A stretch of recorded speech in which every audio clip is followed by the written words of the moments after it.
Vamos aqui para a correção do texto dela. Olha só, eu não li esse texto ainda, então realmente eu vou fazer a correção em tempo real. Não é um texto que eu vou analisar juntamente com vocês, para vocês perceberem a evolução do processo de correção e os impactos que o corretor sente quando pega o texto para corrigir. Eu faço um exercício com minha turma, que é um exercício de leitura extremamente importante e que tem resultados muito positivos. O aluno ele precisa ler o texto na posição de leitor e não na posição de produtor, porque às vezes, por exemplo, quando se fala faltou paralelismo, o aluno não entende, faltou clareza, o aluno não entende. Ele só vai entender no momento em que ele se posicionar nesse lugar do leitor e sair do lugar do autor. E os resultados são fantásticos. O aluno, quando começa a ler, é muito engraçado, porque o aluno, quando começa a ler o texto e eu vou lá acompanhando essa leitura, percebo que daqui a umas 2 linhas ele vai fraquejar, porque alguma coisa aconteceu no texto, e ele fraqueja. É muito interessante, gente, porque ele percebe qual é o erro, ele percebe que o texto não está adequado. Então, se colocar na posição do leitor é a grande lição, tá? Vamos aqui. A proposta é uma proposta que ela criou com base nos tópicos do edital. Só para esclarecer para vocês, o texto dela não é um texto dissertativo argumentativo, é um texto dissertativo expositivo, que também pode ser chamado de discursiva lá no edital, mas a discursiva e o texto dissertativo é a mesma coisa, tá? São tópicos que identificam a mesma coisa. O que tem sido uma praxe no segmento de concurso é chamar a dissertação expositiva de discursiva.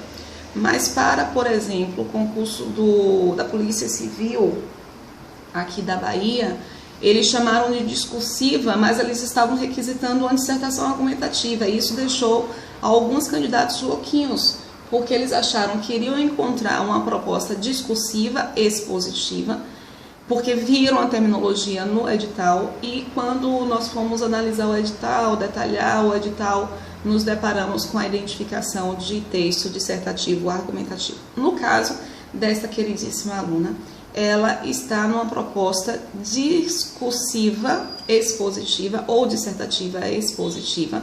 Aqui no texto, vejam, na proposta, ele vai pedir texto dissertativo, mas não tem o gancho do argumentativo. Qual é a diferença? Não tem um posicionamento, tem uma reflexão acerca de uma determinada teoria.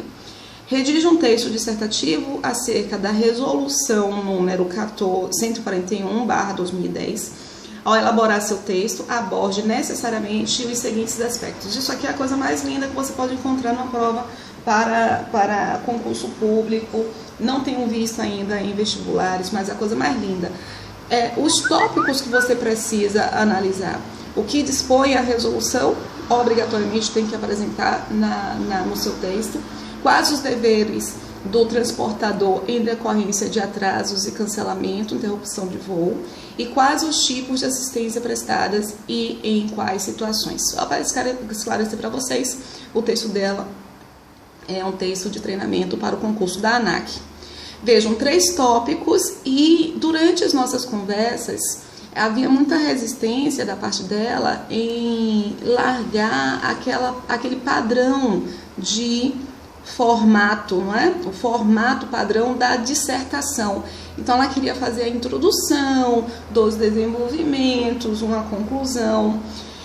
E aí ao longo dos nossos encontros e das correções que nós fizemos, ela foi percebendo que há uma mobilidade maior na estrutura de um texto dissertativo expositivo.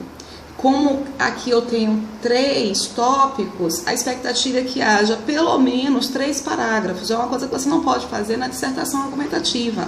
3 parágrafos impossível. Na dissertação argumentativa você precisa lá colocar a introdução bonitinha com todos os elementos que vão ser desenvolvidos ao longo do texto, a conclusão ali fechando para retomar o tema, fechando com seu posicionamento, e os parágrafos de desenvolvimento abordando cada um dos argumentos que você decidir apresentar.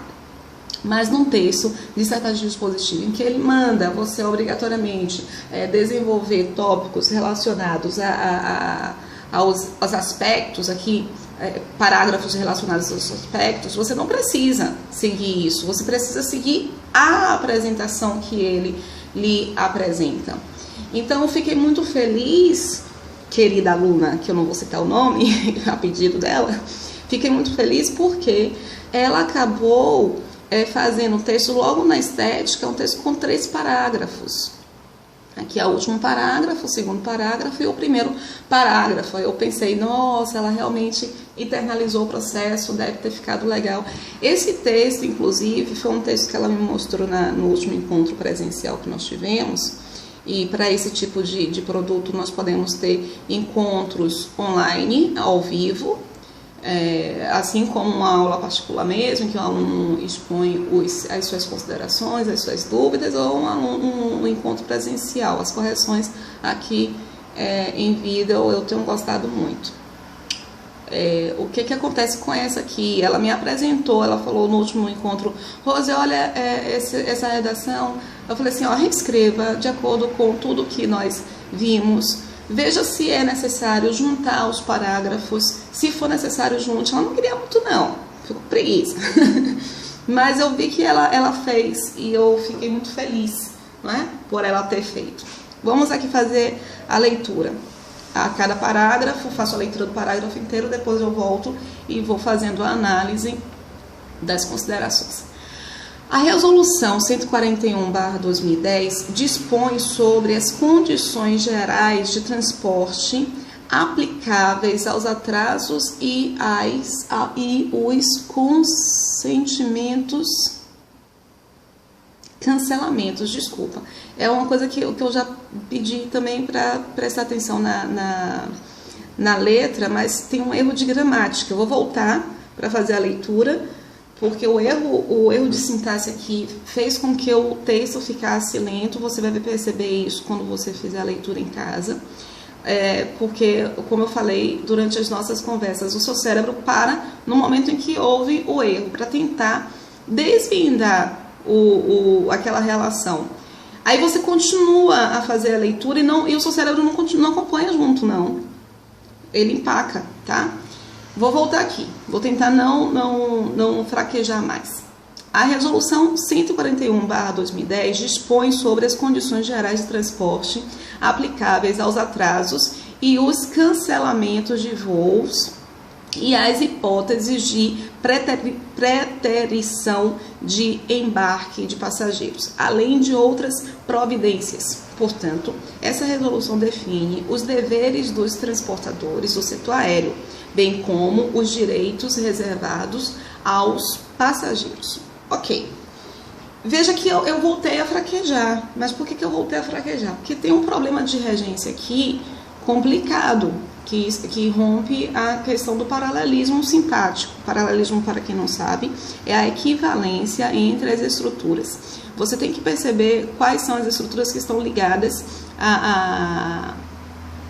aos tópicos iniciais, né? Vou explicar aqui para vocês entenderem a relação. O paralelismo é a devida relação entre as palavras. Veja que quando você põe aqui, a Resolução 141/2010 dispõe sobre as condições gerais de transporte aplicáveis. Aplicáveis a quê? Aplicáveis aos atrasos e os cancelamentos de voos. Aí você coloca esse I aqui, que dá a sensação de que você vai fazer, na verdade, uma relação entre aplicáveis aos atrasos e aplicáveis aos cancelamentos. Só que você coloca um outro I indicando que é aplicáveis às hipóteses, e eu percebo que a relação eu conheci aqui por causa do acento grave. Então, quando nós fazemos a leitura a primeira vez, achamos que tem um problema de regência aqui. Então, como é que você pode relacionar isso mais adequadamente? Aplicáveis a atrasos e cancelamentos de voos, ok? Sem o aos e os aqui, aplicáveis a atrasos e cancelamentos de voos e há hipóteses de preterição de embarque de passageiros. Veja que eu retiro esse os aqui, porque ficou muito estranho. A relação ficou muito estranha. Apesar de não haver um erro gramatical, deixa o texto confuso e lento, tá? Desse parágrafo, querida, eu só apresento esta observação. As demais relações estão muito bem. Vi que você aprendeu aqui o bem como. Ficou muito legal essa relação aqui. Então, a pontuação perdida é uma pontuação relacionada à clareza textual. Você não perde uma pontuação relacionada a aspectos gramaticais, porque isso não chega a ser um erro gramatical. É somente um tipo de relação que problematizou a compreensão do texto, tá? Faz a leitura novamente, veja, preste atenção a esse ponto, veja se não é realmente melhor retirar os artigos de todas as construções. Segundo parágrafo, primeiro parágrafo você trata justamente do que dispõe a resolução, muito bem, cumpriu a obrigatoriedade, indica quais são os deveres das transportadoras e os direitos dos passageiros. Tá muito bacana, explorou adequadamente esse primeiro tópico. Nós estávamos conversando na última aula acerca justamente de o primeiro tópico ser um norteador para a introdução do texto, mas é um tópico que precisa ser aprofundado, né? Então você acaba tendo que tomar muito cuidado para não lançar o tópico à superficialidade. Não foi o caso, ficou muito legal. O único probleminha, volto a salientar, foram esses dois artigos, juntamente com esse aqui, porque vai ter que ficar o A puro mesmo, para indicar uma relação só de preposição. Vamos lá ver o segundo, voltemos. O segundo são quais os deveres do transportador em decorrência de atrasos e cancelamento, interrupção de voo, né? De acordo com esse dispositivo legal, os transportadores possuem deveres em decorrência de atraso ou cancelamento de voos. Veja que a gente faz a leitura e identifica perfeitamente o que você está tratando daquele tópico. A isso nós chamamos de objetividade frente ao tema, ou objetividade frente ao tópico apresentado. Você vai direto ao foco, né, sem fazer rodeios, e isso é muito positivo. Interrupção de serviços ou preterição de embarque de passageiros. Devido aos atrasos de partida de voo, o transportador possui o dever de reacomodar o passageiro em voo próprio e realizar o reembolso do valor integral da passagem. Olha que coisa legal. No entanto, para os atrasos de escala ou conexão de voos, interrupção de serviços e preterição de passageiros, além dos deveres descritos, ele deve disponibilizar outra modalidade de transporte para a conclusão do serviço. Muito legal, muito esclarecedor, inclusive. A gente sai da leitura dizendo foi bom saber disso, o que faz o diagnóstico de que é um texto expositivo, muito bem detalhado, a evolução muito bacana, não vejo aqui nenhum problema gramatical que te faça perder ponto, a estrutura tem início, meio e fim, perfeito, parágrafo muito bom. Em 30 linhas você não tem como mostrar todo o conhecimento que você tem. Você precisa mostrar para o corretor que obedece aos critérios aqui apresentados e que também apresenta essa explanação de forma coerente e coesa. Foi o que você fez nesse parágrafo, muito bem, está de parabéns, fiquei muito orgulhosa. Ai, meu Deus! Último parágrafo tratando, vamos voltar do último tópico, quais os tipos de assistência prestadas e em quais situações, né? Você já introduz essa ideia que possivelmente vai aprofundar neste momento. Conforme a resolução em questão, muito boa forma de fazer o gancho com os elementos acima, com os parágrafos acima. Para todas as condições de transporte citadas, o prestador de serviço deve fornecer assistência material aos passageiros. Olha, eu não tive isso da outra vez não, eu voei, eles me deixaram de castigo. Essa assistência deve ser imediata e gratuita, sanando todas as suas necessidades básicas. Para tal, o transportador disponibiliza a assistência de acordo com o tempo de espera do voo.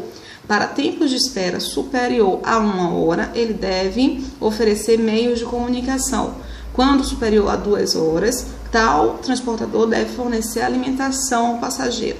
Já se superior a 4 horas, ele deve disponibilizar acomodação, translado ou hospedagem. Muito bacana aqui a explanação, a evolução consistente. Olha, já resolvemos o probleminha dos pronomes demonstrativos, que no primeiro encontro nós vimos, adequada a apresentação dos pronomes demonstrativos. Gente, na AESAF, a banca organizadora desse concurso, e ela simplesmente tira meio ponto de determinados aspectos gramaticais, como, por exemplo, ortografia, acentuação, 75 décimos relacionados a aspectos estruturais. E o pronome demonstrativo, ele pode estar relacionado a questões estruturais porque interfere na relação estabelecida ali da coesão textual. Então, você pode perder muito ponto, porque 75 décimos é muita coisa para um concurso público.